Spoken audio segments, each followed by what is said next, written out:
Welcome to the Medieval Files, the channel where medieval history stops being a boring pile of dates and becomes something even your grandma would want to watch while sipping her tea. Today we're going to unravel a myth that has haunted medieval butchers for centuries. Were these blood-stained apron-wearing guys actually serial killers disguised as chop sellers? Get ready, because by the end of this video you're going to look at your steak with different eyes and maybe with a bit of suspicion. Stick around until the end, because there's a Parisian legend involving meat pies that's going to leave your jaw on the floor and maybe keep it closed for a while.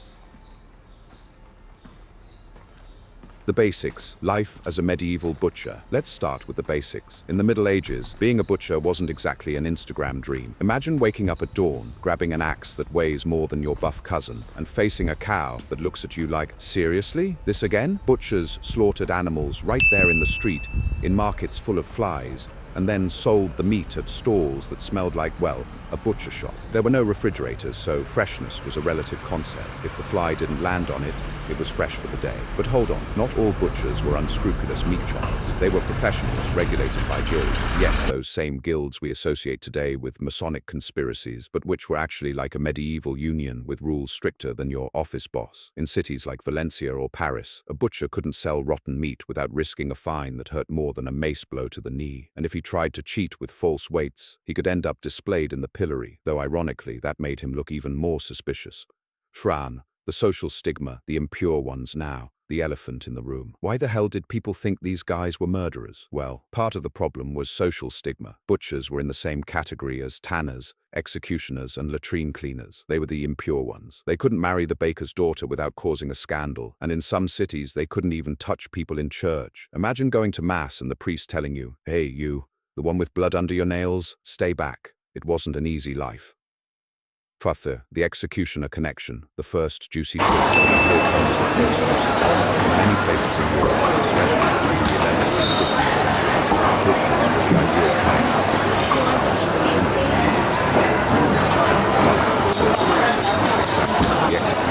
public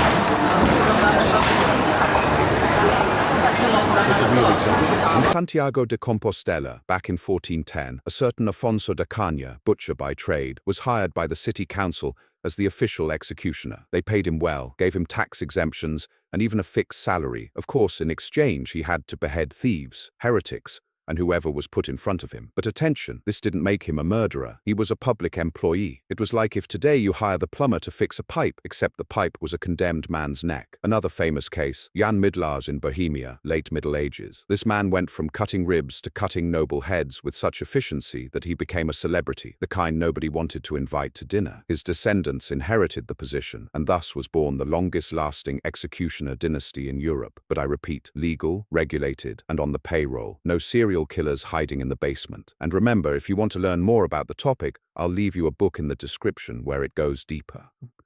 Duar, the legends, the public relations nightmare. Now let's move on to the part everyone was waiting for, the legends. Because if butchers had a public relations department in the Middle Ages, they would have sued half of Paris for defamation. The most famous is the one about the butcher and the barber on Rue des Marmousets in the Ile de la Cité, the heart of Paris in the 14th century. The story goes like this. There was a barber and a pastry chef or butcher, depending on the version, who were neighbors. The barber shaved foreign students who came to the Sorbonne. One day, instead of applying foam, he applied a cut a bit deeper than normal. The body fell through a trapdoor into the basement, where his partner butchered it with the same skill he used on a ham. Then the human meat ended up in pies that were sold as special meat pies. And here comes the crazy part. They were so popular that even King Charles VI ate them.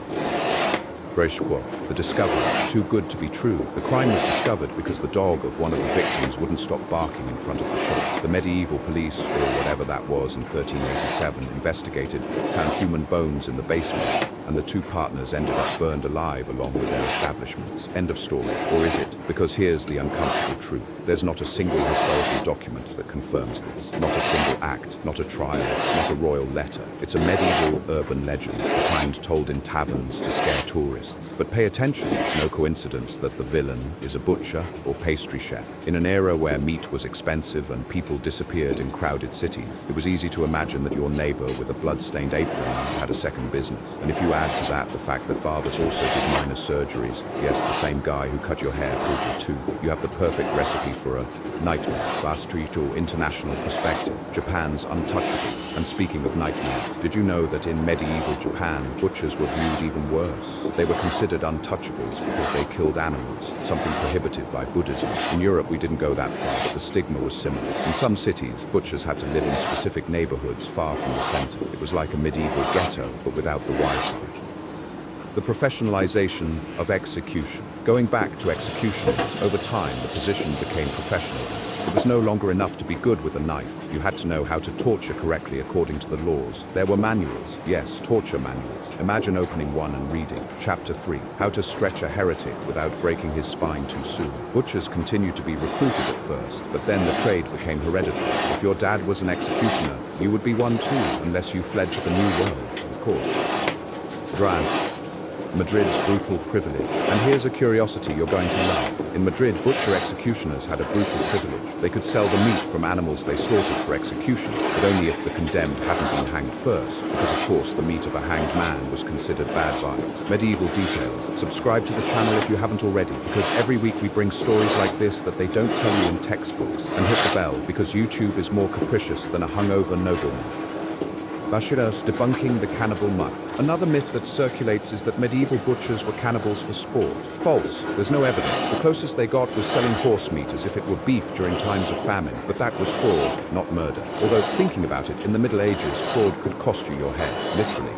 Medieval diet and meat economics. Let's talk about the medieval diet to give context. Meat wasn't for every day. The poor ate bread, porridge, and vegetables. Meat was a luxury. A butcher was like the protein dealer of the era. If you had a good butcher, you ate well. If you had a bad butcher, well, you prayed that the fly hadn't laid eggs. And in the Crusades, butchers traveled with the armies. Imagine a camp with thousands of hungry soldiers and a guy slaughtering cows in the middle of the desert. It wasn't glamorous, but it was essential. No butchers, no crusades. No crusades, well, we'd have fewer ruined castles to visit on Instagram. Naha.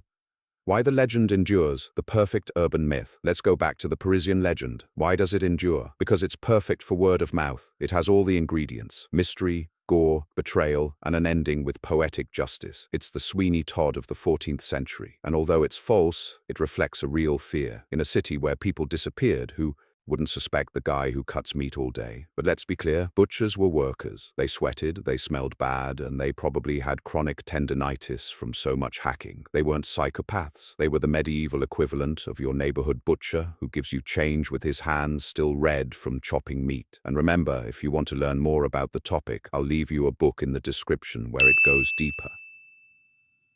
The reality check: workers, not monsters. To wrap up, the next time you buy a steak, think about Afonso de Cagna. Think about Jan Midlas. Think about the suspicious pies of Paris. History is full of myths, but also harsh realities. Butchers weren't murderers, except when the city council paid them extra to be. Legally, of course. If you liked the video, hit like, share with that friend who always says the Middle Ages were boring, and subscribe for more tales that will make you question everything you thought you knew. We'll see you in the next video, where we'll talk about whether medieval monks really made beer to help with digestion. Spoiler, yes, and it was strong. See you next time.